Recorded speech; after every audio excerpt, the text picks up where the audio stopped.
नमस्कार मैत्रिणींनो, प्रियंकाज रेसिपीमध्ये आपलं मनापासून स्वागत. आता पावसाळा सुरू असल्यामुळे बाजारामध्ये मोठ्या प्रमाणात कोथिंबीर विकायला असते. तसेच ती अतिशय स्वस्तही असते. मग पावसाळ्यात पाऊस चालू असताना या कोथिंबीरीची वडी खायला मस्तच लागेल. चला तर मग आज माझी आजी तुम्हाला अगदी साध्या सोप्या पद्धतीने कोथिंबीरीची वडी कशी बनवायची हे दाखवणार आहे.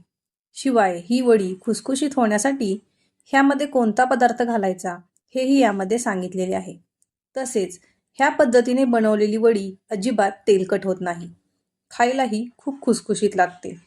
चला तर मग रेसिपीला सुरुवात करूया. आजची ही रेसिपी माझी आजी बनवून दाखवत आहे.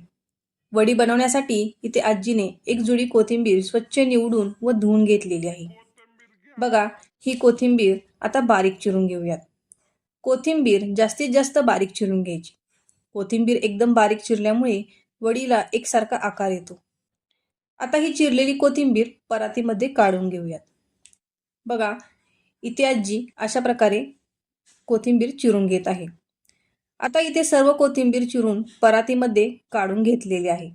बघा, एकदम कोरडी कोथिंबीर आहे, ह्यामध्ये अजिबात पाणी नाहीये.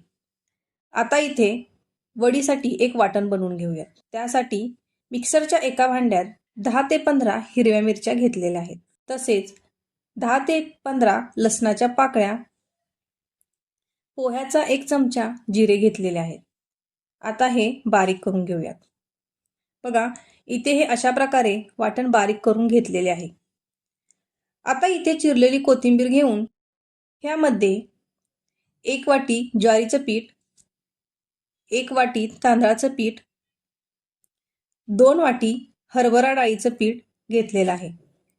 आता ह्यामध्ये मगाशी वाटलेलं मिरचीचं वाटण घालून घेऊया. तसेच 1 ते 1.5 चमचा तीळ, पाव चमचा हळद, चवीनुसार मीठ, साधारण पोह्याचा अर्धा चमचा लाल तिखट, पाव चमचा हिंग व साधारण 1 चमचा तेल घालून घेऊयात. आता हे व्यवस्थित मिक्स करून घ्यायचं. मिक्स करताना हे दाबून दाबून मिक्स करून घ्यायचं. तसेच ह्यामध्ये जर तुम्हाला वाटत असेल की ह्यात पीठ घालूयात, तर तुम्ही यामध्ये हरभरा डाळीचं पीठ घालू शकता. तसेच तुमच्याजवळ जर बाजरीचं पीठ असेल तर ते देखील तुम्ही घालू शकता. ज्वारीच्या, बाजरीच्या व तांदळाच्या पिठाने वडी एकदम खुसखुशीत होते. शिवाय तळताना ह्यामध्ये अजिबात तेल राहत नाही. बघा, हे मिक्स करून घेतलेलं आहे. आता ह्यामध्ये मिक्सरचे भांडे धुवून मी थोडेसे पाणी घालून घेत आहे व परत ते एकजीव करून घेत आहे. बघा, एकजीव करतानाच ह्यामध्ये थोडं थोडं पाणी घालून घ्यायचं. पाणी थोडं थोडं घातल्यामुळे पीठ मळताना पाण्याचा अंदाज येतो. बघा, इथे अशा प्रकारे पिठाचा गोळा तयार झालेला आहे. पिठाचा गोळा हा पातळ करायचा नाही, नाहीतर वडी ही जास्त तेलकट बनते. पीठ तर व्यवस्थित मळून झालेलं आहे. आता मी इथे अशा प्रकारची मोदकाची चाळण घेतलेली आहे. त्याला तेल लावून घेत आहे, जेणेकरून हे गोळे ह्या चाळणीला अजिबात चिटकणार नाहीत.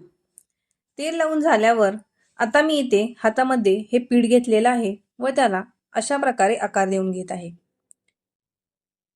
वडीचा आकार जर मोठा हवा असेल तर तुम्ही या ठिकाणी मोठे गोळे बनवून घेऊ शकता. इथे मी या निम्म्या पिठाचेच असे 2 मोठे मोठे गोळे बनवून घेतलेले आहेत. तुम्ही तुम्हाला हवे तेवढ्या आकारामध्ये ते बनवून घेऊ शकता. आता इथे मी एका पातेल्यामध्ये पाणी गरम करायला ठेवलेले आहे व त्यावर ही चाळण ठेवून देत आहे आणि त्यावर अशा प्रकारे एक ताट झाकून ठेवत आहे. आता हे 10 ते 15 मिनिटांसाठी मध्यम आचेवर उकडून घेऊयात. बघा, 15 मिनिटे झालेली आहेत. तसेच बघा, ह्या वड्या किंवा हे पीठ व्यवस्थित उकडलं गेलेलं आहे. हाताला पण अजिबात चिटकत नाहीये. किंवा तुम्ही अशा प्रकारे एखादी सुरी घालून घ्यायची व बघायचं ती सुरी एकदम क्लीन निघत आहे. अजिबात त्या सुरीला पीठ चिटकत नाहीये. आता ह्यावरूनच समजायचं की हे पीठ व्यवस्थित उकडलं गेलेलं आहे. आता ह्याच्या वड्या पाडून घेऊयात. बघा, किती एकसारख्या वड्या कट होत आहेत.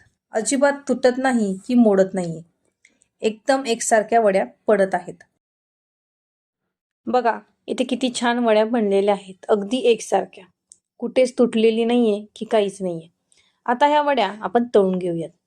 त्यासाठी मी इथे तेल चांगलं तापून घेतलेलं आहे. त्यामध्ये एक एक वडी सोडून घेऊया व मंद आचेवर ह्या वड्या खालीवर करून तळून घ्यायच्या आहेत. ज्यावेळेस तेलावरचे बुडबुडे कमी होतात त्यावेळेस समजायचं की इथे वड्या आपल्या तळल्या गेलेल्या आहेत. तसेच मंद आचेवर वड्या तळल्यानंतर ते एकदम खुसखुशीत होतात.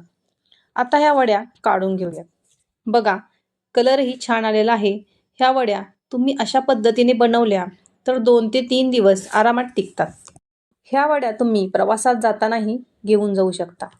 बघा, तुम्हाला एक वडी तोडून दाखवते. अजिबात तेलकट बनलेली नाहीये. आजची ही माझ्या आजीची रेसिपी तुम्हाला कशी वाटली हे मला कमेंट करून सांगा.